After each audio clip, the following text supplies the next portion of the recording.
Sudah saya sebutkan berulang kali, saya bisa tegaskan sekali lagi di sini bahwa tidak ada calon atas nama NU.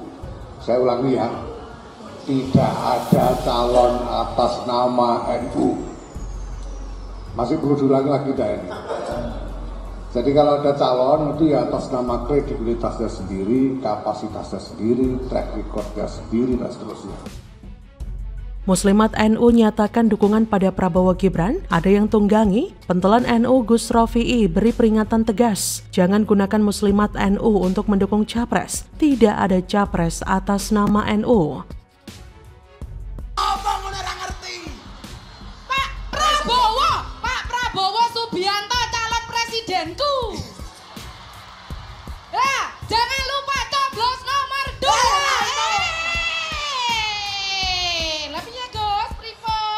The best, sudahlah, jangan melakukan identifikasi dengan apa yang mungkin menjadi mainstream gitu ya, bahwa Muslimat akan membangun independensi sebagai sebuah ormas di dalam sistem jaringan PBNU. Jadi ekosistemnya harus kita jaga karena ini sebuah organisasi sosial keagamaan. Berarti Muslimat tidak berplatform kemanapun ya? Enggak. Halo, dengar suara JJ di channel Redaksi Jurnal. Muslimat NU Jawa Timur deklarasi mendukung pasangan calon nomor urut 2, Prabowo Subianto Gibran Rakabuming Raka. Mereka menilai Prabowo Gibran lah yang fokus mengedepankan kepentingan santri. Deklarasi itu disampaikan di Jombang, Jawa Timur. Koordinator Muslimat NU Jawa Timur, Ratna Hidayati Ningsi, mengungkapkan komitmen Muslimat NU mendukung penuh Prabowo Gibran dikarenakan keduanya pemimpin yang sudah teruji dan berprestasi. Menurutnya, baik Prabowo atau Gibran sudah berkontribusi nyata untuk membantu masyarakat tanah air. Ia yakin kehadiran dana abadi pesantren akan menjadi program unggulan Prabowo Gibran ketika menjadi pemimpin. Program ini bertujuan untuk meningkatkan fasilitas agar para santri nyaman dalam menempuh pendidikan. Ia menambahkan, Prabowo dan Gibran dikenal memiliki prestasi di bidang masing-masing. Ratna menyinggung Prabowo yang berhasil membangun Politeknik Pertahanan, Poltekhan, Dr. Aloysius Benedictus Mboy MPH yang berada di Atambua, Kabupaten Belu, Nusa Tenggara Timur. Hal itu sebagai langkah konkret Prabowo dalam mewujudkan pemerataan pendidikan di tanah air. Lebih dari itu, Prabowo berhasil memperkuat pertahanan dan keamanan Indonesia dengan alutsista canggih. Menyikapi adanya pemberitaan jika Muslimat NU Jawa Timur deklarasi dukung Prabowo Gibran, leader Nahdliyin United Gus Rofi'i langsung angkat bicara. Sangat tak pantas jika Muslimat NU digunakan untuk mendukung capres tertentu. Menurutnya, Muslimat salah satu badan otonom atau BANOM NU, suatu perangkat organisasi yang berfungsi melaksanakan kebijakan yang berkaitan dengan kelompok masyarakat tertentu dan beranggotakan orang-orang yang berkecimpung di dalamnya. Muslimat NU tidak ubahnya seperti BANOM-BANOM lain yang ada di bawah komando PBNU seperti Fatayat, Gerakan Pemuda Ansor, Ikatan Pelajar Nahdlatul Ulama, IPPNU, ISNU, Pagar Nusa, Jamiah Quro wal Hufaz, dan lain sebagainya. Lembaga BANOM di bawah PBNU tidak boleh digunakan untuk aksi dukung-mendukung capres-cawapres dan semua harus sepakat begitu. Sebagai kader NU harusnya memberikan contoh belajar dengan benar dan harus menaati aturan organisasi yang telah ditetapkan. Tak boleh sesuka hati, seperti yang pernah dikatakan Ketum PBNU Gus Yahya, bahwa NU beserta BANOM-BANOMnya akan netral dan tidak boleh menggunakan lembaga-lembaga BANOM di bawah naungan NU untuk aksi dukung-mendukung capres-cawapres tertentu dalam Pilpres 2024. Kalau bukan lembaga ya tidak ada permasalahan. Aturan itu dibuat untuk ditaati. Kalau ini dilanggar akan berakibat fatal. Jadi, jangan menggunakan organisasi BANOM NU untuk mendukung capres-cawapres tertentu. Kalau kemudian pimpinan pusat Muslimat mendeklarasikan dukungan untuk pasangan nomor urut 2, Prabowo Subianto Gibran Rakabuming Raka, ya lepas dulu dong atribut Muslimat NU-nya.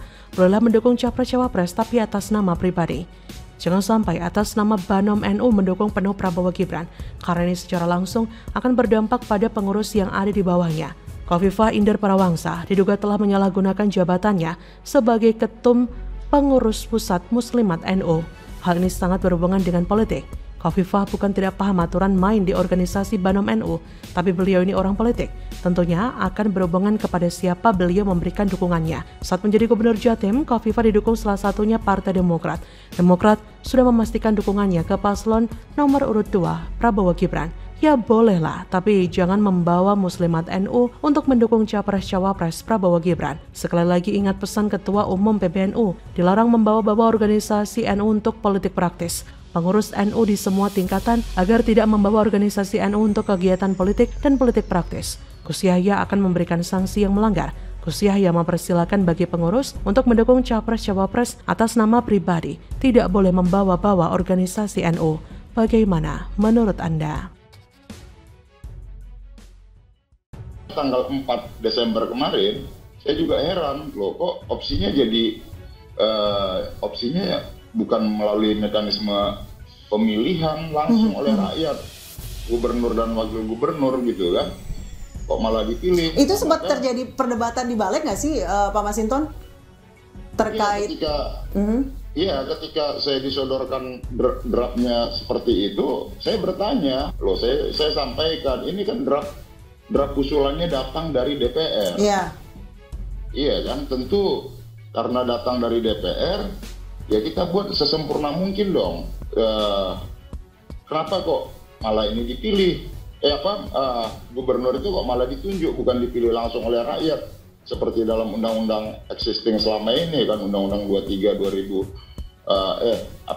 tentang Undang-Undang Jakarta selama ini kan. Edian, rancangan aturan Gubernur Jakarta ditunjuk Presiden, demokrasi makin rusak, upaya lanjutkan Presiden 3 periode? Ya, pertama tidak konsisten dan kedua politis. Tidak konsisten itu karena sebentar lagi kalau kita perhatikan rencana Presiden adalah memindahkan ibu kota. Artinya peran Presiden akan sangat jauh di pemerintahan Jakarta. Mestinya tidak ada campur tangan Presiden terlalu dalam pemerintahan Jakarta karena ibu kota tidak lagi di Jakarta, sehingga persentuhan-persentuhan terhadap gubernur akan sangat berbeda dengan apa yang ada saat ini. Sehingga kalau sekarang ada rencana untuk menunjuk gubernur, itu tidak konsisten karena relasinya sudah sangat berbeda. Halo, selamat datang di channel Redaksi Jurnal bersama JJ.